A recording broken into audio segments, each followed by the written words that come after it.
On the morning of September 11, 2001, 19 men armed with box cutters, directed by a man on dialysis in a cave fortress halfway around the world using a satellite phone and a laptop, directed the most sophisticated penetration of the most heavily defended airspace in the world, overpowering the passengers and the military combat-trained pilots on 4 commercial aircraft before flying those planes wildly off course for over an hour without being molested by a single fighter interceptor. These 19 hijackers, devout religious fundamentalists who like to drink alcohol, snort cocaine, and live with pink-haired strippers, managed to knock down 3 buildings with 2 planes in New York, while in Washington a pilot who couldn't handle a single-engine Cessna was able to fly a 757 in an 8,000-foot descending 270-degree corkscrew turn to come exactly level with the ground, hitting the Pentagon in the budget analyst office where DoD staffers were working on the mystery of the $2.3 trillion that Defense Secretary Donald Rumsfeld had announced missing from the Pentagon's coffers in a press conference the day before, on September 10th, 2001. Luckily, the news anchors knew who did it within minutes. Osama bin Laden. The pundits knew within hours. Osama bin Laden. The administration knew within the day. Terrorists who committed these acts and those who harbor them. And the evidence literally fell into the FBI's lap. That a hijacker's passport was found blocks from the World Trade Center crash site, if you can believe that. But for some reason, a bunch of crazy conspiracy theorists demanded an investigation into the greatest attack on American soil in history. That investigation was delayed, underfunded, set up to fail, a conflict of interest, and a cover-up from start to finish. It was based on testimony extracted through torture, the records of which were destroyed. It failed to mention the existence of WTC-7, Able Danger, P-TECH, Sibel Edmonds, OBL and the CIA, and the drills of hijacked aircraft being flown into buildings that were being simulated at the precise same time that those events were actually happening. It was lied to by the Pentagon, the CIA, the Bush administration, and as for Bush and Cheney, well, no one knows what they told it because they testified in secret, off the record, not under oath, and behind closed doors. It didn't bother to look at who funded the attacks because that question is ultimately of little practical significance.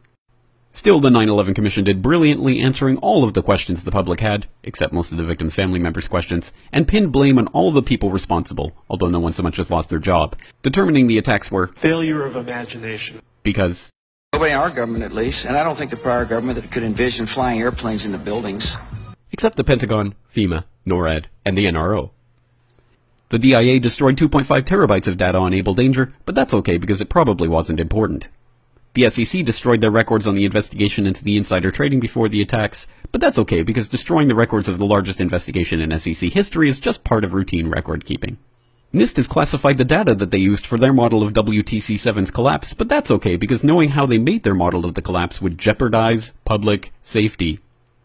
The FBI has argued that all material related to their investigation of 9/11 should be kept secret from the public, but that's okay because the FBI probably has nothing to hide.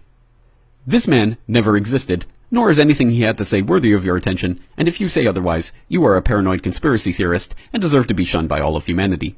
Likewise him, and her. And her, and her, and him.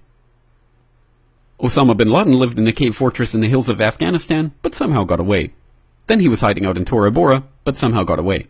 Then he lived in Abbottabad for years, taunting the most comprehensive intelligence dragnet employing the most sophisticated technology in the history of the world for a decade, releasing video after video with complete impunity and getting younger and younger as he did so, before finally being found in a daring SEAL team raid which wasn't recorded on video, in which he didn't resist or use his wife as a human shield, and in which these crack special forces operatives panicked and killed this unarmed man, supposedly the best source of intelligence about those dastardly terrorists on the entire planet. Then they dumped his body in the ocean before telling anyone about it. Then a couple dozen of that team's members died in a helicopter crash in Afghanistan. This is the story of 9/11, brought to you by the media which told you the hard truths about his head could be seen to move violently forward. And they took the babies out of the incubators. And mobile production facilities. And the rescue of Jessica Lynch. If you have any questions about this story, you are a batshit paranoid tinfoil dog-abusing baby hater and will be reviled by everyone. If you love your country and or freedom, happiness, rainbows, rock and roll, puppy dogs, apple pie, and your grandma, you will never ever express doubts about any part of this story to anyone. Ever. This has been a public service announcement by the Friends of the FBI, CIA, NSA, DIA, SEC, MSM, White House, NIST, and the 9/11 Commission. Because ignorance is strength.